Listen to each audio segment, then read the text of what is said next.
Hi, everybody. Hello, I'm Ryan. I'm Bethany. And we are Ryan and Bethany Board Game Reviews. And today we'll be talking about 10 days in the national parks.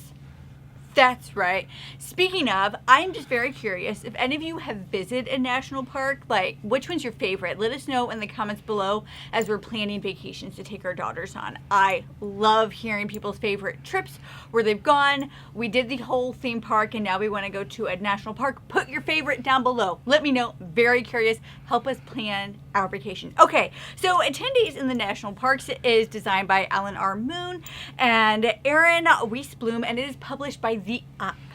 All right, so yeah, just exactly what Bethany was talking about is happening in this game.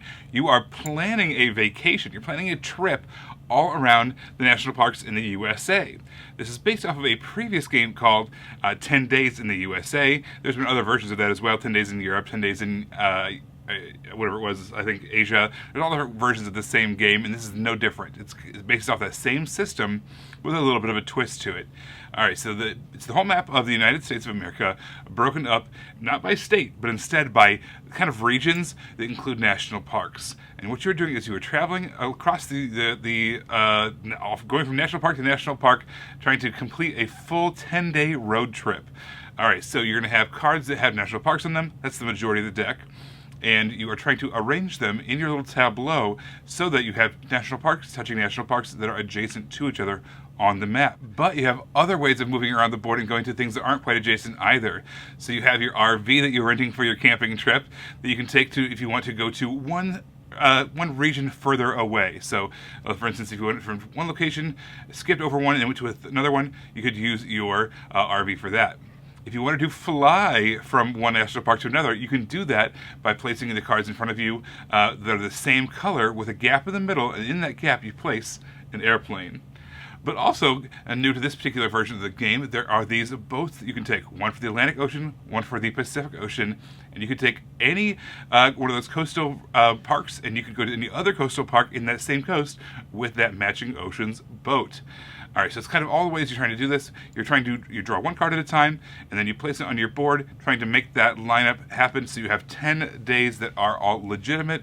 The first person to get all 10 days legitimate in a row that is a proper road trip is going to win the game. That's right. You have to have a proper road trip. You cannot have an improper road trip. Who's ever done that at any point in their life?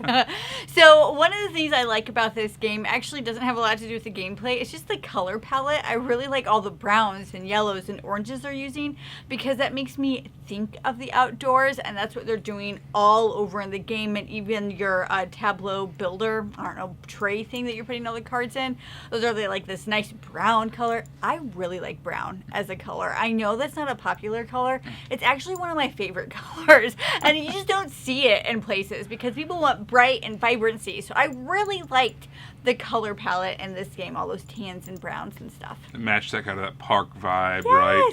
Yes. I like the simplified movement. In the original 10 Days in the USA, there was lots of different movement cards. Every airplane had its own color, so you had to match it up with the places you were going, all those things like that. You had to match everything up by color, and there was a ton of them in the deck, so that because a lot of them just weren't helpful to you at the time. So I like this one kind of was stripped down. There was less of them, but they were more flexible. I felt like it was a lot easier to make connections when you needed to, but it was also easier to kind of find things that you were connected to as well. Also, I think the board layout itself was a little bit simplified in terms of there was like a whole separate tray where the discard piles were and the draw pile.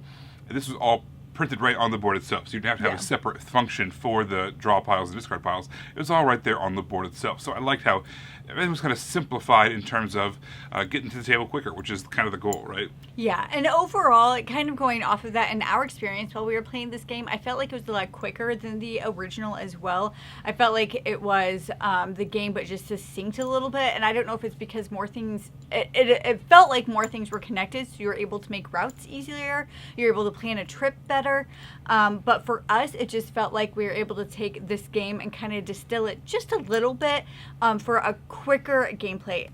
That could just be us making that, putting that out there. It's very possible, but I just felt like every time we were playing this, it wasn't taking us nearly as long. I love this theme of the national parks. I've played a few national park themed games, and I love seeing the little card art that kind of shows the little picture of what that national park is. And as you're kind of playing, you're just like thinking about all these national parks. That being said, I have, like I said, I've played other national parks games that gave me a little bit of a flavor text or some kind of a history about the park or things about you might find in that park or whatever the case was. And I felt like there was a little bit of a missing opportunity there from like an educational standpoint or like just information's, not even necessarily educational, but just an information standpoint. A little bit of flavor text would have been kind of cool to kind of, so I could draw a card, I could see Carlsbad Caverns, and I could see, oh, it's founded in blah, blah, blah, and it features blah, blah, blah things. Yeah. That would have been kind of a cool little extra thing they could have put on top, but overall, I just love seeing all those parks in action.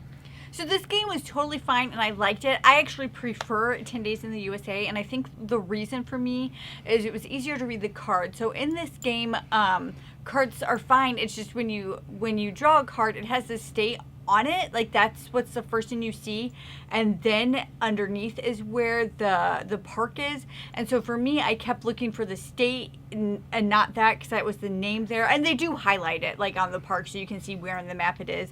So that was fine. It was just like my brain was trying to work around that. Like you made it very clear, here's the state, but I'm not looking for a state. So I don't know, it was just a little trippy for me in my brain, but I also just liked that I know where everything already is and 10 Days in the USA. So like I know where those states are, I can make that connection, but I don't know where a lot of these parks are, so I was having a hard time making that connection. But besides that, that's just the Bethany thing. It's still a pretty solid game.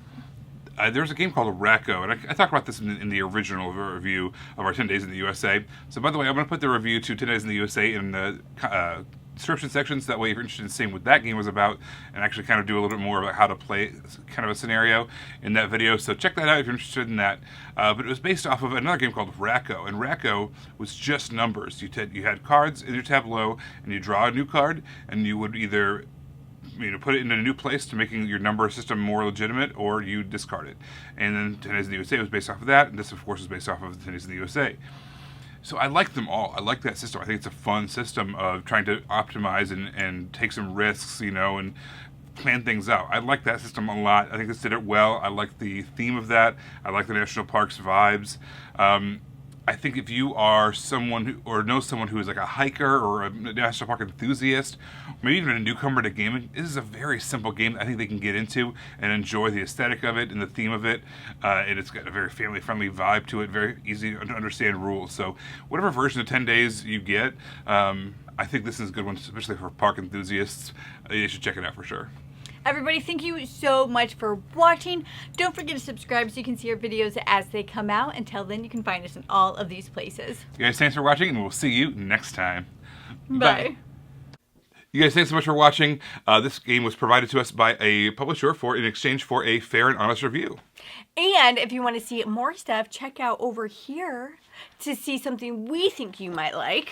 And over here, we think that YouTube has picked out a great video for you you're going to love. Thanks, guys. We'll see you next time.